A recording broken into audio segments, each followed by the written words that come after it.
பைக்கில் போவியா? ஸ்கூலில் பைக்கில் எத்தனை வர சொல்கிறாங்களா? இந்த மண்ணில் நடக்கிறப்ப கால் உள்ளே அப்படியே அம்மிங்கி போகுதுங்க. அவ்வளோ சாஃப்டாக இருக்குதுங்க மணல். நீங்கள் திருச்செந்தூர் வந்தீங்கன்னா கண்டிப்பாக அன்னதானம் மட்டும் சாப்பிடாமல் போயிடாதீங்க. மக்ரூன் சாப்பிட ஒன்று கிடைக்குமா ப்ரோ? ஒன்று சாப்பிட. அரை கிலோ இல்லை, சாப்பிட்றதுக்கு ஒன்று கிடைக்குமா? அது தூத்துக்குடி டிஸ்ட்ரிக்டில் தான் வரும். என்ன ப்ரோ? வண்டி கீழே ஊந்துருச்சுங்க ஃப்ரெண்ட்ஸ். இதுதான் friends Manappad beach. Hi friends, welcome to our channel. இப்போ நம்ம எங்கே இருக்கோம் பார்த்தீங்கன்னா, நம்ம கன்னியாகுமரி டிஸ்ட்ரிக்டில் தாங்க இருக்கிறோமே.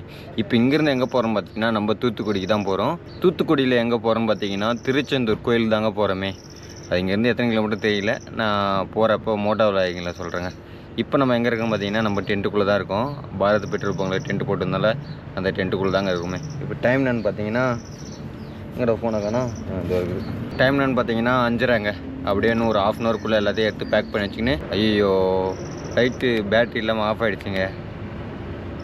ஆமாம், பேட்ரி இல்லை, பேட்ரி வேறு போடணும். இன்னும் ஒரு ½ hour எல்லாத்தையும் எடுத்து பேக் பண்ணிக்கிட்டு கிளம்ப வேண்டியதாங்க. சரி, ஓகேங்க. மற்றெல்லாம் போக மோட்டோவில் இங்கே கண்டினியூ பண்ணுறேன். பெட்ரோல் பங்க்லேருந்து கிளம்பிட்டேன் ஃப்ரெண்ட்ஸ். இப்போ டைம் என்னன்னு பார்த்தீங்கன்னா 6 மணிங்க. இதை பாருங்கள், சன்ரைஸ். அது எவ்வளோ மேலே வந்திருக்கான் பாருங்கள். நான் காலையிலேருந்து பார்க்குறேன். அப்படியே எப்படி சொல்கிறது, அந்த க்ளவுடுக்குள்ளே இருக்கிறான். திடீர்னு க்ளவுடு கூட்டு வெளியே வரான், அப்புறம் திடீர்னு க்ளவுடுக்குள்ளே போயிடறாங்க. அப்படி தாங்க இருக்குது. இந்த சம்மர் டைமில் பார்க்குற மாதிரி இல்லைங்க. தெரியுதா உங்களுக்கு? சன்ரைஸ் நல்லா இருக்குல்ல? ஒரு ஃபோட்டோ எடுப்போமா? க்ளவுஸ் வேறு என்றைக்கும் போடாமல் இன்றைக்கி தான் போட்டுக்கிறேன். பார்த்தீங்களா? இந்த மாதிரி இப்போ கொஞ்சம் தூரம் கூட தாண்டி வரல, அதுக்குள்ளே ஃபோட்டோ எடுக்க வேண்டியதாக இருக்குதா? அப்போ வந்து டச் ஆக மாட்டேங்குது. ஃபஸ்ட்டு திருச்செந்தூர் கோயில் போகிறேன் தானே சொல்லியிருப்பேன். ஆனால் ஃபஸ்ட்டு அங்கே போகலாங்க, மணப்பாடு பீச்சுக்கு தான் போகிறேன். நான் தான் மாற்றி சொல்லிட்டேன். ஃபஸ்ட்டு மணப்பாடு பீச்சுக்கு போயிட்டு அதுக்கப்புறம் வந்து தேரிக்காடு போகலான்னு இருக்கேங்க. அதுக்கப்புறம் தாங்க திருச்செந்தூர் கோயிலே போகலான்னு இருக்கிறேன். லாஸ்ட்டாக தான் திருச்செந்தூர் கோயில் போகலான்னு இருக்கிறேன். எப்படியும் மதியம் போல தான் போவேன். இந்த சைடு ஃபுல்லாகவே காற்றலை தாங்க. நம்மளை சுற்றி ஃபுல்லாக காற்றலையாக தான் இருக்குது. முன்னாடி பாருங்கள் சன்ரைஸ் எவ்வளோ மேலே போயிட்டான் பாருங்கள். மணப்பாடு பீச் இங்கேருந்து எத்தனை கிலோமீட்டர் பார்த்தீங்கன்னா 52 கிலோமீட்டருங்க. வாங்க, இந்த 52 கிலோமீட்டரில் என்னெல்லாம் நடக்குதோ அதெல்லாம் கவர் பண்ணி உங்களுக்கு காட்டுறேன். இந்த சைடு ஃபுல்லாகவே தென்னை மரமாக தாங்க இருக்குது. அங்கே எங்கேயும் கல் வச்சு விற்கிறாங்க. கல் இல்லை, பதனி என் வயலுக்கு கல்லுன்னு வந்துச்சு. பனை மரம்னாவே கல் ஞாபகம் வருதுங்க. எவ்வளோன்னு கேட்டு பார்த்து குடிப்போமா? கருப்பட்டி என்னக்கா இது? பதனியா? கொடுங்க.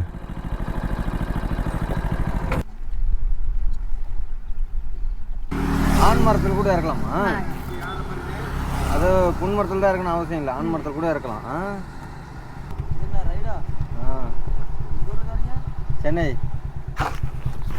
சென்னையிலேருந்து ஒரு ஊரை கவர் பண்ண வரேண்ணா. என்னண்ணா? இப்பயா கன்னியாகுமரியிலேருந்து வந்துன்னு இருக்கேன். திருச்செந்தூர் போயின்னு இருக்கேன். மணப்பாடு பீச்சு போயிட்டு. ஆமாம், இந்த பைக்கில் தான். சரிண்ணா.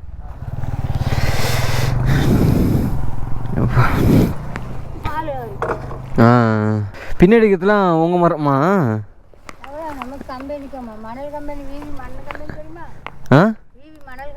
ஆமாம்மா. ஓஹோ. ஆனால் இப்போ பதனி வந்து ஆண் மரத்தில் மட்டும்தான் இறக்குவாங்களா இல்லை புன் மரத்தில் எல்லா மரமும்? இப்போ இந்த கல்லுன்னு சொல்கிறாங்களா அது? அதுதான். அதில் கல்லுன்னா அது எப்படி வரும்? இது அது ஒயிட் கலர் இருக்கும், இது தண்ணி மாதிரி இருக்கு.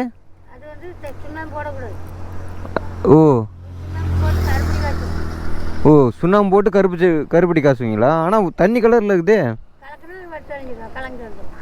ஓ, அப்படியே அந்த ஒயிட் கலர் இருக்குது போயிடும்.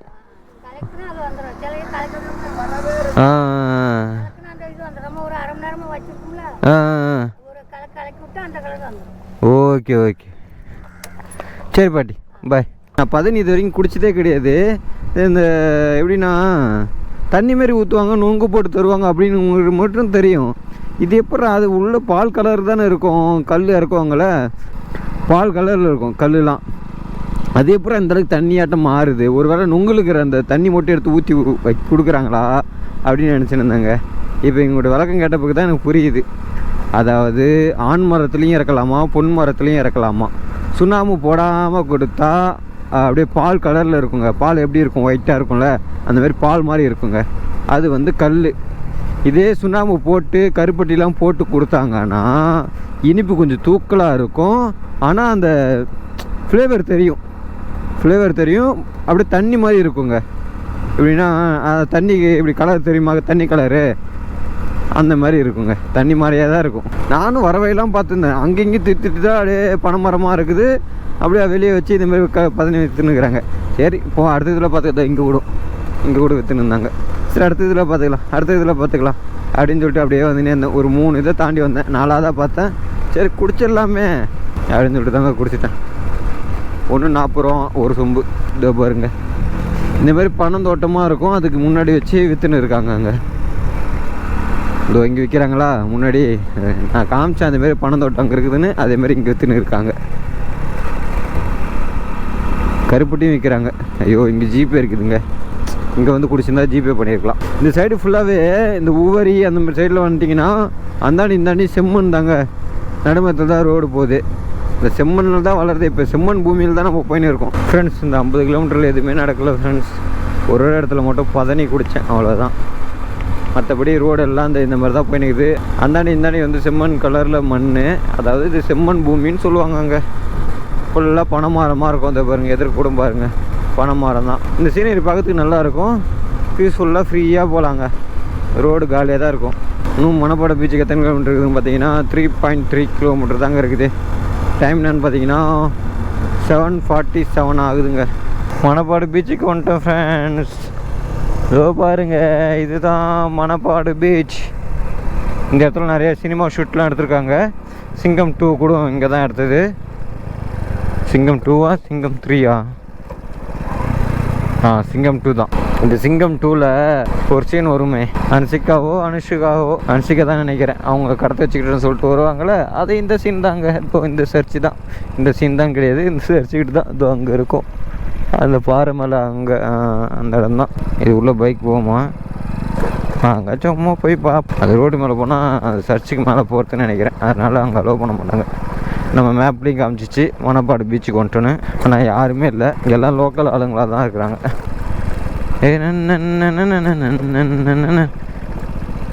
இந்த பக்கம் கல் போட்டு லாக் பண்ணி வச்சுருக்காங்க. அங்கே கல் போடாமல் இருந்தாங்கன்னா வச்சுக்க, அப்படியே உள்ளே போயிட்டு அதுக்குள்ளே இந்த N4க்குள்ளே போகல, அந்த மாதிரி அங்கேயும் போட்டு வச்சுருக்காங்க கல். அந்தமாரி எங்கேயும் ரோடு போடுவாங்கன்னு நினைக்கிறேன். அதனால தான் இப்போ இது ரெடி பண்ணியிருக்காங்க. கல் இப்போ தான் 1 by 1 வந்து இறங்கி இருக்குது. அதனால் இந்த இப்போ ரோடு போடல. அது கல்லெலாம் இறங்கி முடிச்சு போய் ரோடு போட்டுருவாங்க. இதுதாங்க மணப்பாடு பீச். எப்பா இந்த காலில் புண்ணு இருக்குது, அது ஆறவே மாட்டேதுங்க. நானும் ஆறுன்னு பார்க்குறேன், ஆற மாட்டேது. இந்த டீ காயம், சூடு காயம், அந்த சைலன்சரில் அந்த மாதிரிலாம் பட்டதெல்லாம் டக்குன்னு ஆறவே ஆறாதுங்க. லைட் ஹவுஸ்னால் இவ்வளோ சின்னதாக இருக்குது. அதுவும் லைட் ஹவுஸில் இது வைக்காமல் லைட் ஹவுஸ் தனியாக இருக்குது, அந்த லைட்டு வந்து தனியாக இருக்குதுங்க. இங்கே அந்த லைட் ஹவுஸோட ஹைட்டாக இருக்குது லைட்டு. ஒன்று பீச்சுக்கு வந்தால் ஈவினிங் போல் வரணும், அப்படி இல்லையா விடிய காலைல வரணும்.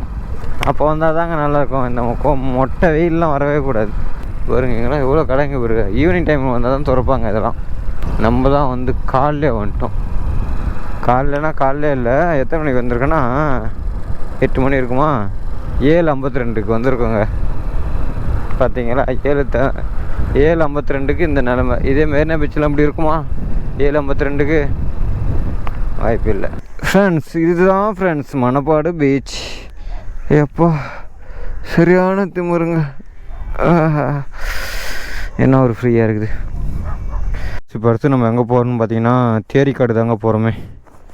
அது இங்கேருந்து எத்தனை கிலோமீட்டர்னா, நான் மோட்டோ விலாகில் போகிறப்ப சொல்கிறாங்க. இப்போ இங்கேருந்து கிளம்புறதுக்கு முன்னாடி நம்ம வண்டியில் ஆயில் செக் பண்ணிடலாம். ஷூ க்ளவுஸ்லாம் கட்டி வச்சுட்டுங்க. க்ளவுஸ் எதனால் கட்டி வச்சுன்னு உங்களுக்கே தெரியும். ஷூ வந்து காலில் அடிப்பட்டதுனால அது வீங்குதுங்க. ஷூ போட டைட்டாக கட்டினா அது வீங்குது. அதனால் அதை கட்டி வச்சுட்டேங்க. இப்போ ஒரு சூடாக இருக்குது.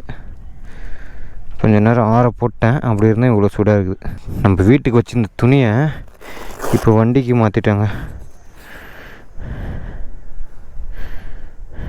பரவாயில்லைங்க, கரெக்டாக தாங்க இருக்குது. ஆயிலும் நல்லா இருக்குது, லெவலும் கரெக்டாக தான் இருக்குது. என்ன ப்ரோ? வந்துட்டேன் ப்ரோ. போய் பார்த்துட்டு வந்துட்டேன். அங்கே என்ன இருக்குது பார்த்துட்டு வந்துட்டு தான் சரி உட்காந்து சும்மா இன்ஸ்டாகிராம் நோண்டின்னு இருந்தேன். இந்த பைக் நேரில் உட்காந்து இன்ஸ்டாகிராம் நோண்டின்னு இருந்தேன். அது இப்படியே இந்த பக்கம் சாஞ்சிருச்சு. வண்டி எத்தனை நாள் ஆகுது? 20 நாளுக்கு மேலே ஆகுது. என்ன ப்ரோ? அடுத்ததா களக்காடு போகிறேன். களக்காடு, திருச்செந்தூர். களக்காடு இல்லை, தேரிக்காடு. தேரிக்காடு போயிட்டு திருச்செந்தூர் போயிட்டு அப்படியே அங்கேருந்து ராமேஸ்வரம். அப்படியே 1 by 1 அந்த சைட்லேருந்து கவர் பண்ணினா அப்படியே இப்போ இந்த பக்கமாக போயின்னு இருக்கேன். நீங்கள் கோயில்பட்டியா? கோயில்பட்டி எந்த டிஸ்ட்ரிக்டில் வரும்? தூத்துக்குடியில் தான் வருமா? வண்டி கீழே ஊந்துருச்சுங்க. இது ஓரமாக விட்டு வச்சுருந்தேன்னா காற்றுல ஊந்துருச்சு. ஹெல்மெட் வேறு அதில் தான் வச்சுருந்தேன். அப்படியே ஹெல்மெட்டோடு சேர்த்து ஊந்துருச்சு. இது ஹெல்மெட் இதில் மாட்டி வச்சுருந்தேன். இங்கெல்லாம் ஃபுல்லாக டஸ்ட்டு பாருங்கள். இதில் மாட்டி வச்சுருந்தேன். கேமராவில் ஒரு பக்கம் அப்படியே அடி வாங்கிடுச்சு. மண்ணு தான் போச்சு, மற்றபடி டேமேஜெல்லாம் எதுவும் ஆகலை. இது அங்கே இங்கே லைட்டாக மண் மட்டும் இருக்குதுங்க. எதனா ஆச்சு எனக்கு கூட தெரியல. Okay bro, bye bro. இந்த சைடு பாக்ஸ் வேறு அப்படியே ஒரு பக்கமாக வாங்கிக்கிச்சிங்க. டவுனில் ஃபுல்லாக டவுன் ஆகிடுச்சு. இதுவோ நம்ம வண்டி இதுவோ அங்கே தான் அங்கே உந்துது. இதுவோ லைட்டாக பள்ளமாக இருக்கிறதுல அங்கே தான் உந்துது. அப்படியே வண்டி கீழே ஓய்வும் பசங்களாம் வராங்க மேலே. அப்புறம் அவங்க தான் வந்து கொஞ்சம் தூக்கி விட்டு ஹெல்ப் பண்ணாங்க. லக்கேஜ் ஃபுல்லாக இருந்தானே இறங்கிடுச்சு. எனக்கு கேமரா தான் ஃபஸ்ட்டு எடுத்தோடனே என்னடா ஆச்சு கேமரா அப்படிங்கிற மாதிரி ஓட்டினேன். சும்மா இன்ஸ்டாகிராமில் ஸ்டோரி போடலான்னு சொல்லிட்டு இந்த பைக்கோட நேரில் உட்காந்துருந்தாங்க நிப்பாட்டிட்டு. அவ்வளோ கேர்லெஸ்ஸாக இருப்பேண்ணா நான். அடுத்தது எங்கே போகிறோம் பார்த்தீங்கன்னா தேரிக்காடு தாங்க போகிறோமே. தேரிக்காடு இங்கேருந்து 22 கிலோமீட்டருங்க. எப்படி ஒரு 3/4 மணி நேரத்துக்குள்ளே போயிடலாம். நம்ம மேப்பில் 1/2 அன் ஹவருக்குள்ளே போயிடலான்னு சொல்லி காட்டுது. ஆனால் நம்ம 3/4 மணி நேரம் ஆகும். ஏன்னா நம்ம ஸ்லோவாக தாங்க போவோம். ஹேண்டில் பார் வந்து லெஃப்ட் சைடு பெண்டாக இருக்குதுங்க. நிறையா வாட்டி நான் ஃபீல் பண்ணியிருக்கேன். ஒவ்வொரு வாட்டி வண்டி உயிரப்பெல்லாம் இன்னும் ரொம்ப பெண்டாக வர மாதிரியே ஃபீல் ஆகுது. ஆனால் இத்தனைக்கு வண்டி வந்து இந்த சைடு ரைட் ஹேண்ட் சைடில் தான் வந்துது. சிவா 235. நானா தேரிக்காடு போய் இருக்கேன். நீ ஸ்கூல் படிக்கிறியா? ஸ்கூல் படிக்கிற பைக் ஓட்டுற? பைக்கில் போவியா? ஸ்கூலில் பைக்கில் எத்தனை சொல்கிறாங்களா? தெரியாமல் போவீங்களா? என்ன வயசாகுது? 15 வயசாகுது. அதுக்குள்ளே லைசன்ஸ்லாம் இருக்குதா? அப்புறம் 18. ஆமாம், ஸ்ட்ரைட்டாக போகிறேன். அப்படியா? சரி, ஓகே. ஹெல்மெட்னாச்சும் போட்டு ஓட்டுங்க. பாய். ஸ்ட்ரைட்டாக போகக்கூடாதுங்க. நம்ம லெஃப்ட்டில் போகணும். ரைட்டில் போகணும். லெஃப்ட்டுன்னு சொல்கிறேன் பாருங்க. அவர் தான் லெஃப்ட்டில் போனார். நம்ம ரைட்டில் போகணும். 15 வயசு தாங்க ஆகுது. ஸ்கூலுக்கு தெரியாமல் பைக் எடுத்துன்னு போகிறான்னா 2K கிட்ஸில் பார்த்தீங்க.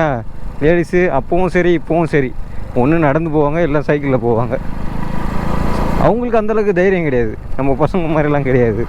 நல்ல பழக்கம்தான் இது. இந்த மாதிரி சைக்கிளில் போகிறது நல்ல பழக்கம், பைக்கில் போகிறது கெட்ட பழக்கம். நம்மளால் அவனுக்கு என்ன சொல்ல முடியும்? சின்ன ஒரு அட்வைஸ் தான் பண்ண முடியும். நம்ம என்ன கட்டாயப்படுத்த முடியும் அவனை போயிட்டு? இல்லை மிரட்ட முடியுமா? இல்லை பிடிச்சி ஃபைன் தான் போட முடியுமா? 15 வயசு தான் ஆகுது. பைக் எடுத்துன்னு ஸ்கூலுக்கு போகிறாங்க. நான்லாம் காலேஜ் கூட பைக் எடுத்துன்னு போனது கிடையாதுங்க. பைக் இல்லை எனக்கு. காலேஜ் முடிச்சதுக்கப்புறம் தான் பைக் என் கைக்கு வந்தது. அதுக்கப்புறம் தான் வாங்கினேனே பைக்கு. 1 வருஷம் கழிச்சு 2 வருஷம் கழிச்சு பைக் வாங்கினேன். ஆமாம், 2 வருஷமோ 1 வருஷமோ கழிச்சு தான் பைக்கே வாங்கினேன் நான். அது செகண்ட் ஹேண்டில் தான். அவனுக்கு புது பைக்கெலாம் கிடையாது. வீட்டில் இருக்கிறவங்க பைக் தான் எடுத்துன்னு போவான். வீட்லேயும் கொடுக்குறாங்க பாருங்களாம்.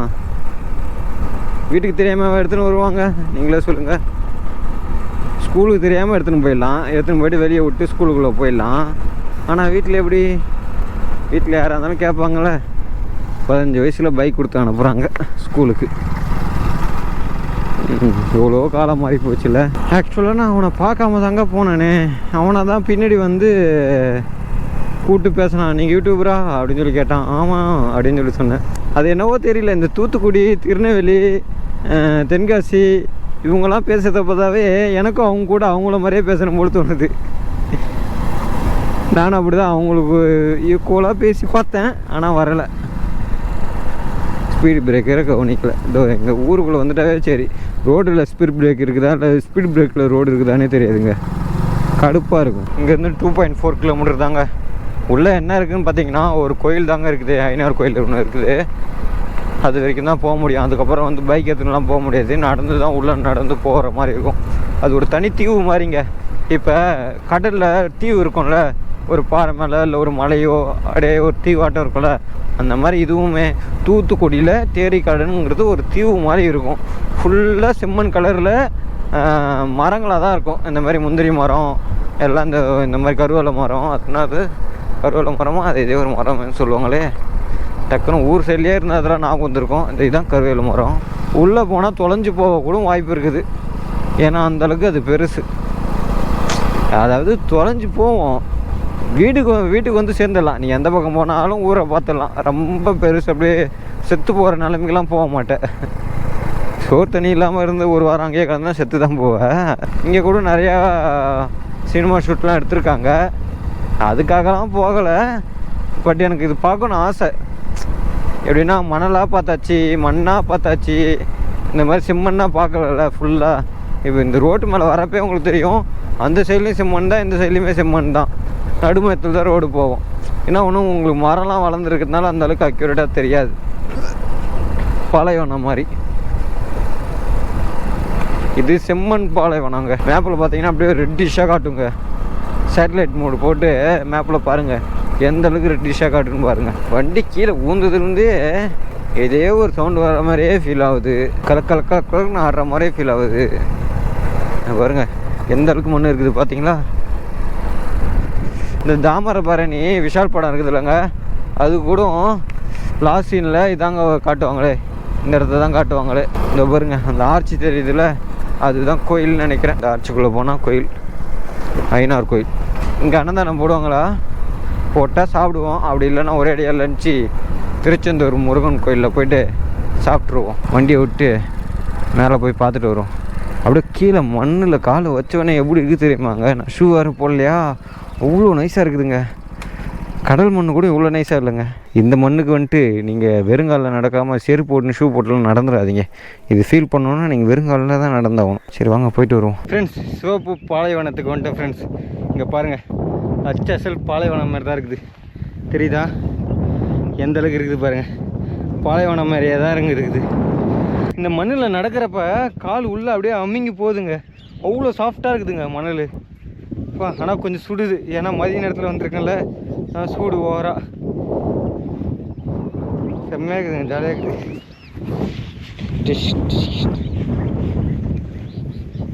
எங்கன்னா ஒரு நேரில் போய்ட்டு கொஞ்சம் நேரம் உட்காருவோங்க, நல்லா இருக்குது, செம்மையாக இருக்குது. இங்கேயே கொஞ்சம் ஒரு 1/2 hour 1 hour டைம் ஸ்பெண்ட் பண்ணலாம். இந்த மண்ணை பார்க்குறப்ப எனக்கு ஒரு விஷயம் ஞாபகம் வருதுங்க. என்னென்னு பார்த்தீங்கன்னா, நம்ம கடையில் போய்ட்டு தனி மிளகாத்தூள்னு சொல்லிட்டு ஒன்று கேட்டேன்னா ஒன்று தருவாங்க. அது கலர் எப்படி இருக்கும், அதே கலர் தாங்க இங்கே இருக்குது. இப்போ அவ்வளோ ரெட்டிஷாக இருக்குதுங்க. நல்லா இந்த புதை மணல் மாதிரி உள் வாங்குதுங்க கால். நல்லா காத்தோட்டமாக அப்படியே பார்க்கறதுக்கு நேச்சராக, யாரும் இல்லாமல் தனியாக, சரியான ஃபீலிங்ஸ். தூக்கம் நல்லா சொக்குது, டயர்டாக இருக்குது, உடம்புலாம் வலிக்குது, ஒரு தூங்கலாம் போல தான் இருக்குது. தூங்கினா தூங்கிடுவோங்க. என்ன ஒன்று, இது இல்லை தண்ணி இருக்குமான்னு தான் எனக்கு தெரியல. இந்த காட்டுக்குள்ளே தண்ணி இருக்குமா? இது பாலைவனம் தானே, பாலைவனத்தில் கூட தண்ணி அங்கே எங்கேயாச்சும் ஒரு இடத்துல இருக்கும். அது மாதிரி இங்கேயும் எதனா ஒரு இடத்துல இருக்குங்க. உள்ளே ஃபுல்லாக சுற்றி பார்த்தோன்னா கண்டிப்பாக எதனா ஒரு இடத்துல மேபி இருக்கலாம், இல்லாமல் கூட இருக்கலாம். ஃப்ரெண்ட்ஸ், தேரிக்காடுலேருந்து கிளம்பிட்டேன் ஃப்ரெண்ட்ஸ். இப்போ அடுத்து நம்ம எங்கே போகிறோம் பார்த்தீங்கன்னா, திருச்செந்தூர் கோயில் தான் அங்கே போகிறோமே. போயிட்டு சாமி பார்த்துட்டு அப்படியே அன்னதானம் போட்டாங்கன்னா சாப்பிட்டு அப்படியே அங்கேருந்து மூவ் ஆன் பண்ணுறது தான். சரி ஓகே ஃப்ரெண்ட்ஸ், இதுக்கப்புறம் நான் மோட்டோ ரைடிங் கண்டினியூ பண்ணுறேன். நீங்களும் கூட சேர்ந்து ட்ராவல் பண்ணுங்கள். இங்கேருந்து திருச்செந்தூர் முருகன் கோயில் எத்தனை கிலோமீட்டர்னு பார்த்தீங்கன்னா 15 கிலோமீட்டருங்க. 1/2 hour போயிடலாம்னு சொல்லி காட்டுது. நம்ம அப்படி வீடியும் போனால் கூட 3/4 மணி நேரத்தில் நம்ம போயிடலாங்க. 10னா 10:45 போயிடலாம். 11 மணிக்கெலாம் போனால் கூட சாப்பாடு போடுவாங்கன்னு நினைக்கிறேன். அங்கே 24 hours சாப்பாடு இருக்குன்னு தான் நினைக்கிறேன். இங்கே கூட பால் பாக்கெட்டோ இல்லை மேகியோ வாங்கின்னு போய் சமைச்சு சாப்பிட்ருக்கலாம்.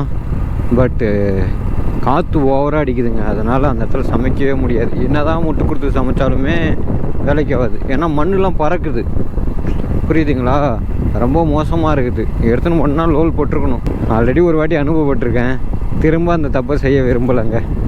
அதனால தான் இப்போ மோஸ்ட்லி நிறைய இடத்துல வந்து நான் சமைச்சிருக்கே மாட்டேன். இந்த ட்ரிப்பில் 2 இடத்துல மட்டும் தாங்க சமைச்சிருப்பேனே. ஒன்று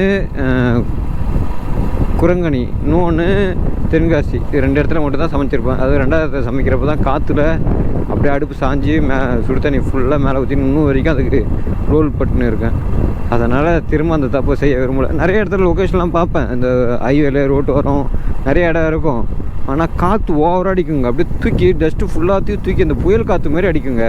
வண்டி ஓட்டவே முடியாது. இப்போ வண்டி ஓட்டினே இருக்கேன்னா வச்சுக்க, அப்படியே காற்று அடிக்கிறதுல வண்டி அலைப்பாயும், அப்படியே அலாயும், ஒரு மாதிரி அலைஞ்சு போகும். வண்டி கண்ட்ரோலே இல்லாத மாதிரி போகும். வண்டியே அந்த கண்ட்ரோல் இல்லாத மாதிரி போகுதுன்னா அப்போ அந்த இடத்துல அடுப்புலாம் பற்ற வச்சுன்னா எந்த மாதிரி ஆகுது நீங்களே சொல்லுங்கள், வேலைக்கு ஆகுதுல்ல. அதனால தான் மோஸ்ட்லி நிறைய இடத்துல நான் எங்கேயுமே சமைக்கிறதே கிடையாது அதுக்கப்புறம். ஆனால் ஆசை தான். அந்த இப்போ இந்த தேரிக்காடு போயிட்டு வந்தேன், அங்கேயும் எனக்கு ஆசை தான். சமாளிக்க முடியலங்க ஒரு ஆள். நமக்கு அதுக்கேற்ற மாதிரி எக்யூப்மெண்ட்லாம் நிறைய இருந்து இது பண்ணோன்னா 2 பேர் 3 பேர் இருந்தோன்னா கும்பலாக சேர்ந்து கூட்டத்தொரு மாதிரி ஆக்கி சாப்பிட்லாம். வெயில் அடித்தாலும் பிரச்சனையாக இருக்குது, மழை பெஞ்சாலும் பிரச்சனையாக இருக்குது, காற்று அடித்தாலுமே பிரச்சனையாக இருக்குது. எது நடந்தாலுமே எதனா ஒரு விதத்தில் நமக்கு வந்து தொல்லையாக வந்துடுதுங்க. வந்துட்டோம். இங்கேருந்து 1.4 கிலோமீட்டர் தாங்க. இது அப்படியே கடல் ஒட்டியே இருக்குதுங்க இந்த கோயில். நான் இது வரைக்கும் திருச்செந்தூர் வந்தது கிடையாது. ஆனால் எங்கள் அம்மா போகணும் சொல்லிட்டு இருந்தாங்க. இப்போ நான் தனியாக வந்துட்டேங்க.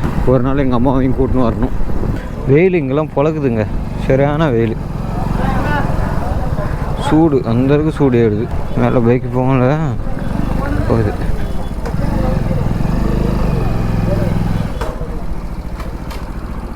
எவ்வளோண்ணா? என்னண்ணா வேலை நடக்குதாண்ணா? கோயிலுக்குள்ளே போகலாமா? எங்கே போனாலும் இந்த வேலைப்பாடு தாங்க நடக்குது. நானும் எங்கே பார்த்தாலும் பார்த்துட்டேன். எந்த இடத்துக்கு போனாலும் வேலைப்பாடு தான் நடந்துன்னு. சே,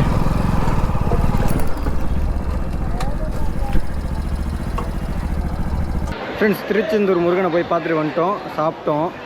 உள்ளே போகிறப்போ வந்து கேமராவும் மொபைலும் வச்சுட்டு போக சொல்லிட்டாங்க. அது வேறு ரினியூவல் ஒர்க் நடக்குதா, கோபுரம் கூட ஒழுங்காக பார்க்க முடியலங்க. எங்கே போனாலும் இந்த ஒரு பிரச்சனைங்க. எல்லா இடத்துலையும் ரினியூவல் ஒர்க் நடந்துன்னு. நம்ம நேரம் தெரியல, என்னன்னு தெரியல. நம்மளுக்கும் கோயிலுக்கும் ராசியாக இருக்க மாட்டேங்குதுங்க. அதான் அப்படியே இங்கே வந்து கோயில் எங்கே இருக்குதுன்னு பார்த்தீங்கன்னா இந்த பாருங்க, இங்கே இருக்குது. அப்படியே இதுக்குள்ளே தான் வந்தால் ஃபுல்லாக நேர்கூட போட்டு வச்சுருக்காங்க. இப்போ இதோ இங்கே நின்று பீச்சை ரசிச்சுன்னு இருக்காங்க. எல்லாம் மொட்டை போட்டு வந்து குளிக்கிறாங்க, குளிச்சுட்டு போய் மொட்டை போடுறாங்க. நான் சும்மா நின்று பார்த்துன்னு இருக்கேன். இது சொல்கிறதுக்கு முன்னாடி இதை ஒன்று சொல்லணுங்க. நீங்கள் திருச்செந்தூர் வந்தீங்கன்னா கண்டிப்பாக அன்னதானம் மட்டும் சாப்பிடாமல் போயிடாதீங்க. தரமாக இருக்குது, நல்லாயிருக்கு. எல்லா இடத்துலையும் அன்னதானமே நல்லாயிருக்கும், இங்கே கொஞ்சம் ஸ்பெஷலாகவே இருக்குதுங்க. ஃப்ரெண்ட்ஸ், இப்போ அடுத்து எங்கே போகிறோம் பார்த்தீங்கன்னா தூத்துக்குடி தாங்க போகிறோமே. தூத்துக்குடியிலே ஃபேமஸ் என்னது சாப்பிட்ற பொருள் இல்லை. ஃபஸ்ட்டு தூத்துக்குடின்னு சொன்னோடனே உப்பு தான் ஞாபகம் வரும். உப்பு எல்லா சாப்பாடுலையும் சேர்க்கறது, அதனால் அது தனியாக வாங்கி சாப்பிட முடியாது. அதை தாண்டி என்னது ஃபேமஸ்? மக்ரூன். அதை தான் சாப்பிட போகிறாங்க. இங்கே மோஸ்ட்லி கேட்டது வரைக்கும் மக்ரூன் சொல்கிறாங்க. அப்புறம் வந்து மீன் சாப்பாடு சொல்கிறாங்க. ஏன்னா இது கடலோர பகுதியாக இருக்கிறதுனால கன்னியாகுமரியிலையும் அதான் சொல்கிறாங்க, தூத்துக்குடிலையும் அதான் சொல்கிறாங்க மீன் சாப்பாடு. நான் கன்னியாகுமரியிலே மீன் சாப்பாடு சாப்பிட்டேன். இப்போ இங்கே வந்து மக்ரூன் சாப்பிட தாங்க போகிறேன்னு. அது இங்கேருந்து எத்தனை கிலோமீட்டர் பார்த்தீங்கன்னா 38 கிலோமீட்டருங்க. ஏன்னா அது தூத்துக்குடி மெயினில் தான் இருக்குது. இப்போ நம்ம திருச்செந்தூர்லேருந்து தூத்துக்குடி போகிறோம், அதனால் 38 கிலோமீட்டருங்க. வேறு என்ன ஃபேமஸ் பார்த்தீங்கன்னா கோவில்பட்டியில் கடலை மிட்டாய் ஃபேமஸுங்க. அது தூத்துக்குடி டிஸ்ட்ரிக்டில் தான் வரும். என்ன ப்ரோ? ஆமாம் ப்ரோ, சென்னையிலேருந்து வரேன் ப்ரோ. ஆமாம் ப்ரோ. என்ன ப்ரோ? சிவா 235 ப்ரோ. ஓரம் நிப்பாட்டுங்க.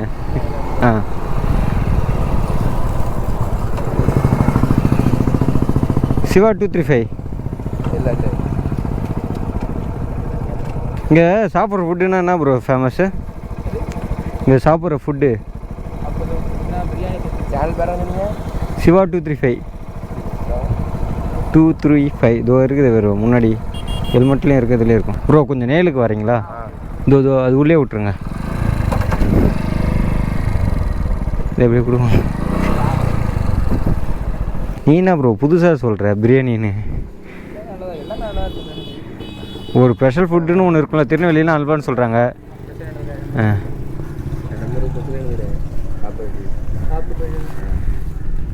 இப்போ சிவலிபுத்தூர்னா பால்கோவா, திருநெல்வேலினா அல்வா, கள்ளக்குறிச்சினா கரும்பு. இப்படி ஒரு ஒரு ஊருக்கும் ஒரு ஒரு இது. இப்போ திண்டுக்கல் தான் பிரியாணின்னு சொல்லுவாங்க. மக்ரூன்னு ஒன்று சொல்லுவாங்க ப்ரோ. நீங்கள் லோக்கல் ஆள் சொன்னால் தானே எனக்கு தெரியும். எங்கே சுற்றி பார்க்குறதுக்கு வேறு என்ன இருக்குதா ப்ரோ? கோயில் மட்டும்தான், திருச்செந்தூர் கோயில் மட்டும். மணப்பாடு போகலாம், அதையும் பார்த்துட்டு வந்துட்டேன் மணப்பாடு. சரி ப்ரோ பாய். அது என்னவோ தெரியலங்க, மோஸ்ட் ஆஃப் ஊரில் அவங்களுக்கே அவங்க ஊரில் என்ன ஃபேமஸ்ன்னு தெரிய மாட்டேங்குதுங்க. கேட்டால் பொதுவாக என்ன சொல்லிடுறாங்க, இங்கே எல்லாமே நல்லா தான் இருக்கும், இங்கே எல்லாமே நல்லா தான் இருக்கும். அது யாருமே தான் விட்டு கொடுக்க மாட்டாங்க. யாரும் அவங்க ஊரை அவங்கவுங்க விட்டே கொடுக்கவே மாட்டாங்க. கேட்டால் எல்லோரும் நல்லா தான் இருப்பாங்க, நல்லா தான் இருக்கும், நல்லா தான் இருக்கும்னு சொல்லுவாங்க. இப்போ எங்கள் ஊர் வந்தீங்கன்னாச்சு கள்ளக்குறிச்சியில் கரும்பு ஜூஸ் தாங்க. அங்கே கரும்பு விளைச்சல் தான் அதிகம். அதனால் அங்கே கரும்பாலைகள் நிறையாவே இருக்கும். கரும்பு தான் அங்கே ஃபஸ்ட்டு ப்ரிஃபரன்ஸ். அங்கே போய்ட்டு நீங்கள் கரும்பு ஜூஸ் குடிச்சிங்கன்னா 1 கிளாஸ் ஊற்றுவாங்க, 2 கிளாஸ் ஊற்றுவாங்க, 5 ரூபா தான். ஃபஸ்ட்டு 10 ரூபாய்க்கு 2 கிளாஸு. இங்கெல்லாம் வெளியே வந்தீங்கன்னா, அவுட்டர்லாம் வந்தீங்கன்னா மினிமம் 5 ரூபா, மேக்ஸிமம் 20 ரூபா. அதாவது மினிமமே எனக்கு தெரிஞ்சு 20 ரூபா தான் இங்கெல்லாம். கள்ளக்குறிச்சி சைடு போனீங்கன்னா 2 கிளாஸே 15 ரூபா தான். ஆனால் வெளியே வந்தீங்கன்னா 1 கிளாஸே 15 ரூபா இல்லை 20 ரூபா கம்பல்சரி. அதுவும் அங்கே இருக்க டேஸ்ட்டு இங்கே இருக்க வேறு டேஸ்ட்டும் டிஃப்ரெண்ட் நிறையாவே தெரியும் உங்களுக்கு. ஏன்னா எங்கள் ஊரில் அதுதான் ஃபேமஸ். இப்போ திருநெல்வேலி போனால் அல்வா, ஸ்ரீவில்லிபுத்தூர் போனால் பால்கோவா, விருதுநகர் போனால் பொரிச்ச பரோட்டா, மதுரை போனால் பன் பரோட்டா. மதுரையில் வேணால் சொல்லாங்க, எல்லாம் சாப்பாடு நல்லா இருக்கும்னு சொல்லிட்டு அந்த ஊருக்காரங்க வேணால் சொல்லலாம். ஒரு சில ஃபுட்டு ரேட்டு கம்மியாகுது, ஒரு சில ஃபுட்டு ரேட்டு அதிகமாகுது. அவ்வளோதான் டிஃப்ரெண்ட்டு. இதுக்கப்புறம் யாரையும் கேட்குற மாதிரி ஐடியா இல்லைங்க. டேரெக்டாக போகிறோம், குச்சி மிட்டாயின்னு ஒன்று சொல்கிறாங்க, அதை ஒன்று வாங்கி சாப்பிட்றோம். அதுக்கப்புறம் மக்ரூன் வாங்கி சாப்பிட்றோம். உப்பு வாங்கி சாப்பிட முடியாது. அப்புறம் இந்த சங்கு கறின்னு சொல்லிட்டு, சங்கு சிப்ஸா, ஆமாம், சங்கை வேச்சு அதை உடச்சி அதுக்குள்ளே இருக்கிற கறியை எடுத்து அதை அறுத்து காய வச்சு அதை எண்ணெயில் போட்டு பொரிப்பாங்களாங்க. வத்தல் மாரி பொரிஞ்சிருமாங்க சங்கு கறியை. அது கூட இங்கே ஃபேமஸாக. நிறைய ஃபுட்டு இருக்குது. நமக்கு தெரிஞ்ச மோஸ்ட் ஆஃப் ஃபுட்டு என்னது, மக்ரூன். அதை சாப்பிடுவோம், அவ்வளோதான். ஆஹா, செக் போஸ்ட் வேறு போட்டாங்க. இங்கே வேறு காலை ஊனின்னு எப்படி நிற்கிறதுனே தெரில. ஷூ போட்டால் கால் வீங்குதுங்க. அதனால தான் அந்த பசங்க கூட்டு கூட நான் நேலுக்கு வாங்க ப்ரோ அப்படின்னு சொல்லிட்டு. இந்த சைடெலாம் பாருங்கள், ஃபுல்லாக உப்பு தாங்க. அந்த உப்பு எப்படி தான் எடுக்கிறாங்கன்னே தெரியல. அப்படியே பாத்தி கட்டி வச்சுக்கிறமே கட்டி வச்சுருக்காங்க. அதுலேருந்து எப்படி உப்பு எடுக்கிறாங்கன்னு தெரியல. அங்கங்கே மூட்டையாக கொட்டி வச்சுருக்காங்க உப்பு. அது கொட்டி வைக்கல, கும்பை கொட்டி வச்சுருக்காங்க. தூத்துக்குடி சிட்டிக்கே வந்துட்டோம். அந்த கடை பக்கத்துலேயும் வந்துட்டோம். இந்த கடை எங்கே இருக்குன்னா, எங்கே இருக்குது அந்த கடை? இங்கே வந்துட்டுமே கணேஷ்னு சொல்லிட்டு ஒரு கடைங்க.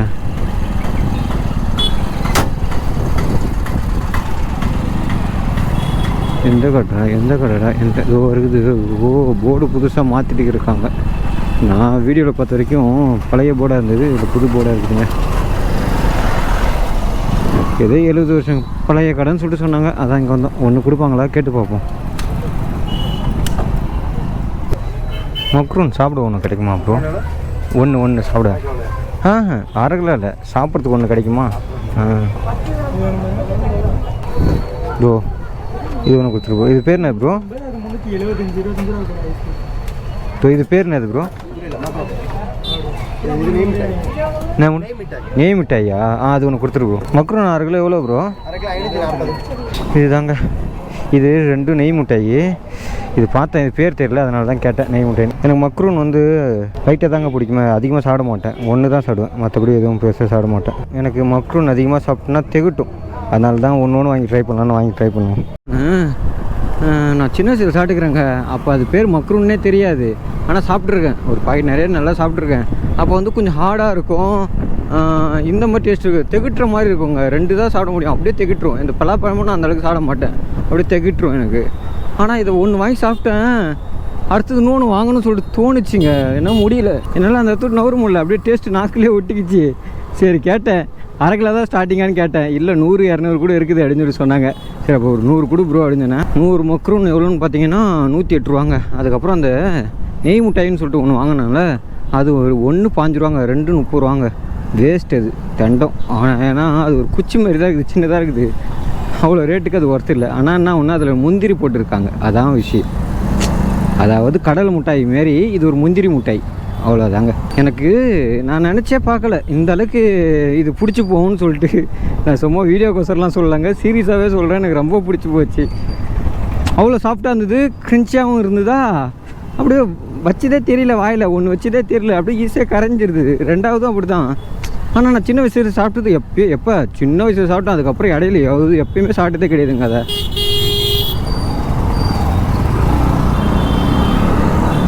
அதுக்கப்புறம் இப்போ தான் சாப்பிட்றேன்னா அது என்னவோ தெரியல. அதுக்கப்புறம் 2வது போயிட்டு 100 வாங்கினா அது கூட ஒன்று ப்ரோ சாப்பிடுறது ஒன்று கொடு ப்ரோன்னு சொல்லிட்டு வாங்கி 2 மக்ரூன் வச்சு சாப்பிட்டாங்க. பாக்ஸில் 100 இருக்குது. அது எப்படியும் வீட்டுக்கு போகிறதுக்குள்ளே காலி பண்ணிட்டுருவேன். எனக்கு ஒரு சில விஷயம் நான் இவ்வளோ தான் தின்னாலும் திகட்டாது. அதில் முட்டை ஃபஸ்ட்டு திகட்டாது. அதுக்கப்புறம் முட்டாய் அது திகட்டாது. விழுப்புரம் சைடில் ரொம்ப ஃபேமஸ்ஸு. செஞ்சியில் விழுப்புரம் மாவட்டம் செஞ்சியில் ரொம்ப ஃபேமஸுங்க அது. அதுவுமே எனக்கு திகட்டாது. எவ்வளோ கொடுத்தாலும் சாப்பிடுவேன். அவ்வளோ பிடிக்கும் எனக்கு அதெல்லாம். அப்புறம் கரும்பு ஜூஸு எங்கள் ஊர் சைடில் அது ரொம்ப கிடைக்குமா. அதிகமாக வெயில் சீசனாகவே அதை தான் ஒரு 50 ரூபாய்க்கு வாங்கி வந்துடும். ஒரே ஆள் 50 ரூபானா சும்மா கிடையாதுங்க. எவ்வளோ பேர் இது கட்டி கொடுப்பாங்க தெரியுமா. நீங்கள் கொரோனாக்கு முன்னாடி 10 ரூபா தான் அந்த ஜூஸு. அப்போ வாங்கினாலுமே 2 கிளாஸு. இப்போ கொரோனாக்கு அப்புறம் 5 ரூபாங்க ஜூஸு. இப்போயுமே 2 கிளாஸ் தான் ஜூஸு. வெளியே எங்கேயுமே 2 கிளாஸ் ஜூஸ் கொடுக்கவே மாட்டாங்க 5 ரூபாய்க்கு 10 ரூபாய்க்குலாம். ஆனால் எங்கள் ஊரில் கொடுப்பாங்க. ஏன்னா அங்கே அதான் ஃபேமஸ். அவ்வளோதான். இந்த டிராஃபிக்கில் மாறின்னு போன மாதிரி தான். எனக்கு நிற்கிறானுங்க ஒரு எவனே பார்த்தா முன்னாடி போயிட்டு ஆய் இப்படிங்க போடா லாரிக்காரன் வந்து இந்த ரோட்டில் திருப்பி வரான் உட்காந்துங்க. வெயில் தாங்கலைங்க. தூத்துக்குடி ஓவர் வெயிலுங்க. முடியல. அப்படியே எனக்கு புண்ணுலாம் வெந்து போகுது. நல்லா முடியல. இது வெயிலில் அது ஒத்துக்க மாட்டேது போல. இது புண்ணு ரொம்ப வெந்தி போய் வீங்குது. கால்லாம் ஷூ வேறு போட்டுனா ரொம்ப நாள் கழிச்சு பொடியில் நிற்க முடியலன்னு சொல்லிட்டு ஷூ போட்டுனா அது இன்னும் 2 சேர்த்து வலி எடுக்கு. கன்னியாகுமரி நாகர்கோவில் சைடெலாம் சரியான மழை. அப்படியே வெயிலே பார்க்காம மழையிலே நினைஞ்சுன்னு கிடந்தேன். எப்படா வெயில் பார்ப்போன்னு இருந்தது. இப்போ இங்கே வெயில் எப்படா மழையை பார்ப்போன்னு இருக்குதுங்க. அதுக்கு இதுக்கு ஒரு 2 days 1 days தாங்க டிஃப்ரெண்ட்டு. அவ்வளோதாங்க தூத்துக்குடி விலாகு. சரி ஓகேங்க, இதோட தூத்துக்குடி விலாக என் பண்ணிக்கிறேன். நம்ம வீடியோவை யாரா புதுசாக பார்க்குறீங்க மறக்காமல் சப்ஸ்கிரைப் மட்டும் பண்ணிட்டு போயிடுங்க. உங்களோட ஆதரவு எனக்கு மிக மிக தேவைப்படுது ஃப்ரெண்ட்ஸ். ஓகே ஃப்ரெண்ட்ஸ், பாய்.